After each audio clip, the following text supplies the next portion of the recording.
Multilateralism is a system of global governance which is based on rules, on principles, on norms, supported by a system of international organizations and special agencies. Multilateralism is a way to coordinate national activities and positions for achieving common objectives. And multilateralism allows us to find joint solutions to joint challenges. What's the alternative to rules-based system, what multilateralism is? Obviously, no rules, that means chaos, or rules imposed by force.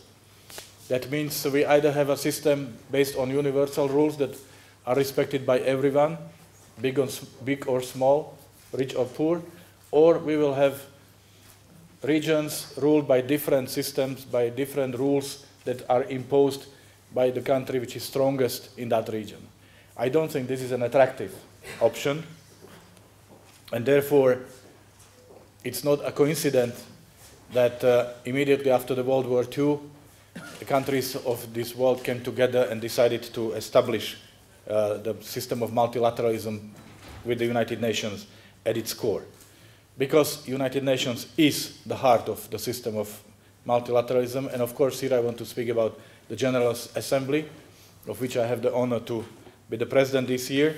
Of course, General Assembly is unique because it's the most multilateral forum. It's the only multilateral forum with unlimited membership and unlimited agenda. All the other international forums are either limited in scope or in its membership. United Nations have proved over the years, and this year, this is the 72nd General Assembly, that means the 72nd year of the existence of the United Nations. And over these years, United Nations have proved its capacity and ability to address global challenges. It was the UN General Assembly that adopted the Universal Declaration of Human Rights. It was the UN General Assembly that adopted Sustainable Development Goals. It was the United Nations as a driving force behind the adoption of Paris Climate Agreement. It's the United Nations which is now working on addressing the issues of terrorism or migration. United Nations provides response to natural disasters, very efficiently dealt with Ebola crisis. And in general, United Nations General Assembly is here to create global frameworks that should help the national governments to adopt or to change their national strategies and their national legislation. So I have absolutely no doubt that the United Nations has the capacity and has the mechanisms to respond to every single challenge that we are facing nowadays. At the same time, there is a sad irony. On one hand, the global challenges are on the rise. More and more we are facing phenomena that are global by their nature. Let me mention, obviously, protracted conflicts, refugee flows.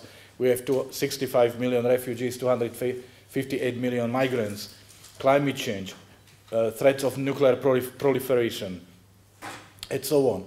None of these challenges can be dealt by a single country, no matter how big or how rich this country is.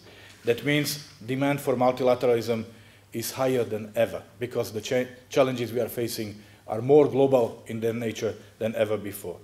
However, and that's the irony, there is also a growing number of attacks against multilateralism. They come from outside, they come from states that are disrespecting the norms and rules, and they are questioning the role and the authority of the United Nations.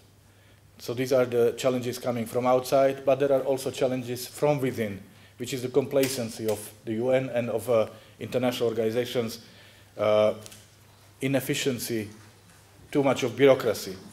And all this, of course, also threatens the system of multilateral organization. So therefore, we find currently ourselves in a very complex situation when we need multilateralism more than ever, but at the same time we are facing more than ever efforts to discredit multilateralism. Stakes are very high, and what we need to do now is, of course, to prove that multilateralism is the best system we need, and to show that United Nations is relevant, is efficient, and is credible. And I, as the President of the United Nations General Assembly, are trying to contribute to this. And let me use this opportunity to inform you about the most important issues that we are addressing at the General Assembly this year. There are 5 main priority areas.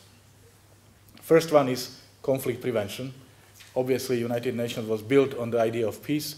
The very first sentence of the UN Charter says, saving succeeding generations from the scourge of war, or determined to save succeeding generations from the scourge of war. After the World War II, the decision was made to create the United Nations to make sure that such global tragedy will never be repeated again.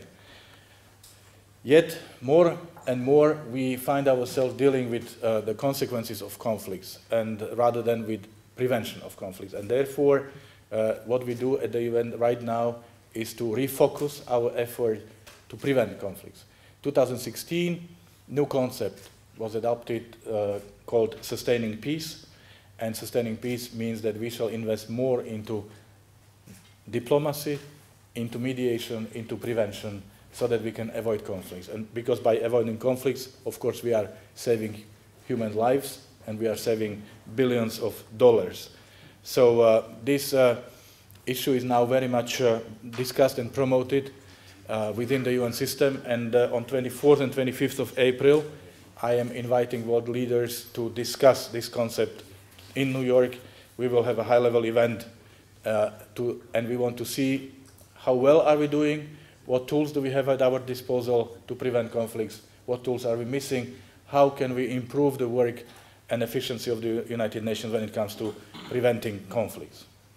The second priority for this year's General Assembly is migration. I don't think there is a single person on this planet that has never been confronted with the issue of migration.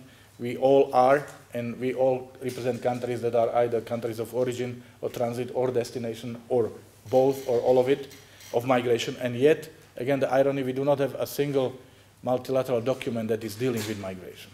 So we are trying to remedy this at the UN right now, and we are negotiating the first ever multilateral document called Global Compact for Safe, Orderly and Regular Migration. It's not an easy process because it's not an easy issue. It's rather divisive. Yet, I must say that up until now, the process has been rather constructive. As we speak, the third round of intergovernmental negotiations is taking place in New York. The plan is to have the agreement on the document in July and then to have it adopted in December. It will not be a legally binding document, but it should serve as one globally agreed set of principles that should help us to be proactive when dealing with migration and to try to manage and govern migration. Because right now, we are all in reactive mode and we are acting in our national capacities. So we want to have one multinational approach. The goal is to strengthen the positive aspects of migration and limit the negative ones. The third priority is to keep the momentum on implementation of Sustainable Development Goals and also on climate change. You know probably that Sustainable Development Goals that were adopted back in 2015 are the most comprehensive plan for transforming this planet by 2030. 17 goals and 169 targets are universal in their nature. They are applicable to every single member state of the United Nations. And if we manage to implement and to achieve our goals by 2030, we will make sure that we hand over this planet to the next generation in a better shape than it is now.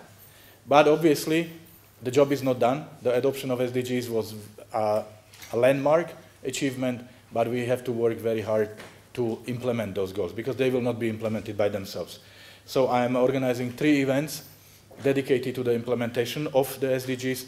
Last 2 weeks ago, 22nd of March, we organized a high-level event dedicated to water. We launched the International Decade Water for Sustainable Development, and we spoke about the importance of water for energy, for development, for peace, for human dignity. On 30th of May, I'm convening another high-level meeting dedicated to young people, and we are going to focus on issues such as access to education, prospects for employment, and prevention from radicalization. And we are bringing many young people from all over the world. I go to many places, I meet with young people, I've met many young leaders, many people who are working hard to improve the life of their communities. So I'm bringing these people to New York to inspire the others. And then on June 11th, I will organize a high-level event on financing for development because, as I said, there are still challenges when it comes to the implementation of Sustainable Development Goals, and one of them is called financing. We are seriously short of financial resources needed to implement the SDGs. We speak about huge money, 5 to 7 trillion US dollars a year globally. At the same time, it represents some 7% of global GDP, so the money is there, but we cannot find this money in state budgets or in official development assistance. What we need to do is to bring additional financial resources, such as pension funds, insurance money, and private investors. But obviously, for all this, to invest into SDGs, we have to make it commercially attractive and safe. And this is exactly what we are going to do in June. I'm very pleased to see all over the world that the Sustainable Development Goals are well accepted, well respected. They are translated into national legislation in so many countries, and many, many countries are coming back to UN General Assembly to report about their implementation. So up until now, we had 65 countries that already presented their national voluntary reviews, including Azerbaijan, and I'm very pleased for that. This year we expect 47 more countries, so we'll have 112 countries after July this year that already presented their progress in implementing SDGs. The priority number 4 is called human dignity and human rights, because as you know, the work of the United Nations is based on 3 pillars, and they are interdependent and they are equally important: peace and security, development, and human rights. And we cannot speak about peace, we cannot speak about development when basic human rights are violated. So, and I would even say that violation of human rights is often the first indicator that something goes wrong, and then usually we can expect worsening of the situation, including the stability. So we want to make sure that in everything we do, the human rights aspect is reflected, and hand in hand with human rights, we also stress the importance for gender equality. United Nations is a champion of gender equality to make sure that women are equally represented in everything United Nations does. And my priority number 5 is called reforms, because the world around us is changing, and therefore we have to change ourselves to be able to respond to the changing needs and challenges. There are many reform processes going on in the United Nations. The most popular, I would say, or the most spoken about is the reform of the Security Council, which is not progressing very fast because it's very complex and very sensitive, yet the process is clearly there. Reform of the General Assembly, adjustment of the UN system to the 2030 agenda, and on top of all this, Secretary General Antonio Guterres proposed 3 additional reforms: reform of the management, of the development system, and the peace and security architecture. All these reforms are now being discussed and, I would say, processed by the General Assembly, and we hope that they will be adopted before the end of the 72nd session, because this is what we call the United Nations fit for purpose, United Nations that is able to deal and cope with the challenges of the 21st century. So there are many other things going on, but that would be a very long presentation if I wanted to mention all of them. These 5 are the most visible, and I would also say most important. And let me come back to where I started, namely need for multilateralism, need for effective multilateralism, need for a world that is based on rules that are respected by everyone. If we want to strengthen the system, we need to make a shift.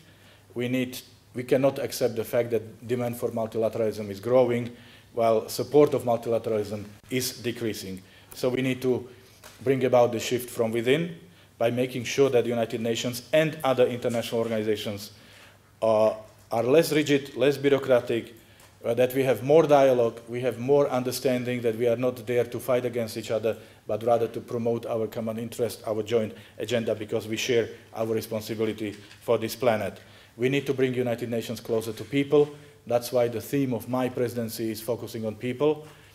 That means not to forget for a second that everything we do at the United Nations is meant to improve the lives of people outside of the building of the United Nations. And this also entails that we have to use the language people can understand, because if people don't understand what we do, they cannot support us. And if they don't support us, then we are irrelevant. So therefore, it's really important as part of the modernization of the United Nations to make sure that people appreciate what the United Nations does for them. And also to defend it from outside. That means we need to engage, we need to stand up and speak out in support of multilateralism. We should not be silent when the norms of international law and the principles of multilateralism and rule of law are being violated. And we can all do that, policymakers, diplomacy makers, you students, future diplomats. So I would like to use this opportunity to address you and to call you to stand up in support of multilateralism, because, as I said, there is no better way to protect the interest of every country on this planet, and of course to make this planet a better place. So I really hope that I can count on your support in this. Thank you very much for your attention.